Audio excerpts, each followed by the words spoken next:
korupsi pada kredit fiktif untuk kepentingan pribadi. Korupsi berupa kredit fiktif yang ratusan miliar rupiah. pejabat internal bank.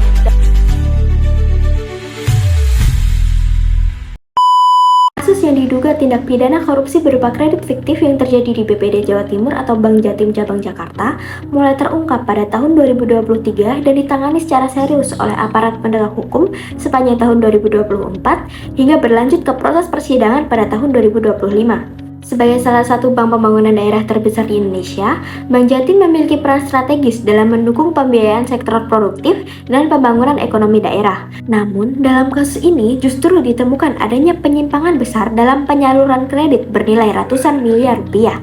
Dugaan kredit fiktif tersebut melibatkan pejabat internal bank serta pihak eksternal dari perusahaan peminjam. Akibatnya, negara mengalami kerugian keuangan yang signifikan dan kepercayaan publik terhadap Bank Jatim ikut terdampak. Kasus ini menjadi perhatian nasional karena mencerminkan lemahnya pengawasan internal dan penerapan tata kelola di lembaga keuangan daerah. Fokus utama dalam kasus kredit fiktif Bank Jatim Cabang Jakarta terletak pada penyalahgunaan kewenangan oleh pejabat internal bank dalam proses pemberian kredit. Berdasarkan hasil pemeriksaan dan penyidikan, kredit dicairkan tanpa melalui prosedur perbankan yang semestinya, seperti analisis kelayakan usaha, verifikasi dokumen, dan penilaian jaminan. Salah satu modus internal yang dilakukan adalah meloloskan pencairan kredit meskipun persyaratan administratif tidak terpenuhi, serta mengabaikan prinsip kehati-hatian yang menjadi dasar sistem perbankan.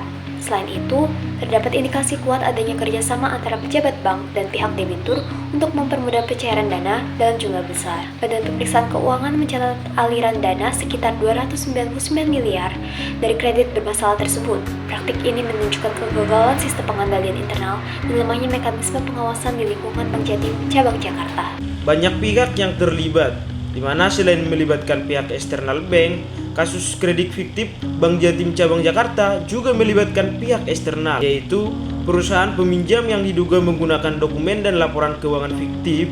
Perusahaan tersebut sebenarnya tidak memenuhi kriteria kelayakan kredit, namun pihak ini tetap memperoleh fasilitas pembiayaan dalam jumlah besar. Dalam praktiknya, digunakan perusahaan cangkang dan identitas direksi nomini untuk mengelabuhi sistem perbankan. Dampak finansial dari kasus ini sangat besar, dengan estimasi kerugian negara mencapai ratusan miliar rupiah. Kasus ini juga menurunkan kepercayaan publik dan investor terhadap Bank Jatim, di mana Bank Jatim sendiri sebagai bank pembangunan daerah di Jawa Timur. Mana dana yang dicairkan secara tidak sah tersebut diduga digunakan untuk kepentingan yang tidak sesuai dengan tujuan pemberian kredit. Aparat penegak hukum menemukan indikasi bahwa dana tersebut mengalir ke perusahaan yang tidak memiliki aktivitas usaha yang nyata. Dalam penanganan kasus ini, Kejaksaan Tinggi DKI Jakarta telah menetapkan bersama tersangka dan melakukan penahanan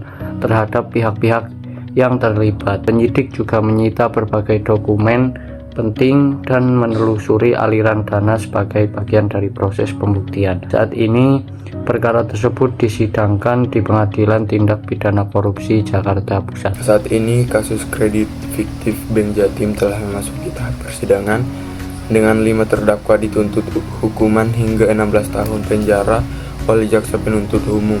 Selain pidana penjara, terdakwa juga dituntut membayar denda dan uang pengganti kerugian negara. Kasus ini menjadi pelajaran penting bagi pengelolaan perbankan daerah, khususnya terkait pentingnya penerapan good corporate governance dan pengawasan internal yang ketat. Pemerintah daerah dan otoritas jasa keuangan diharapkan dapat memperkuat sistem pengawasan agar kasus serupa tidak terulang di masa mendatang.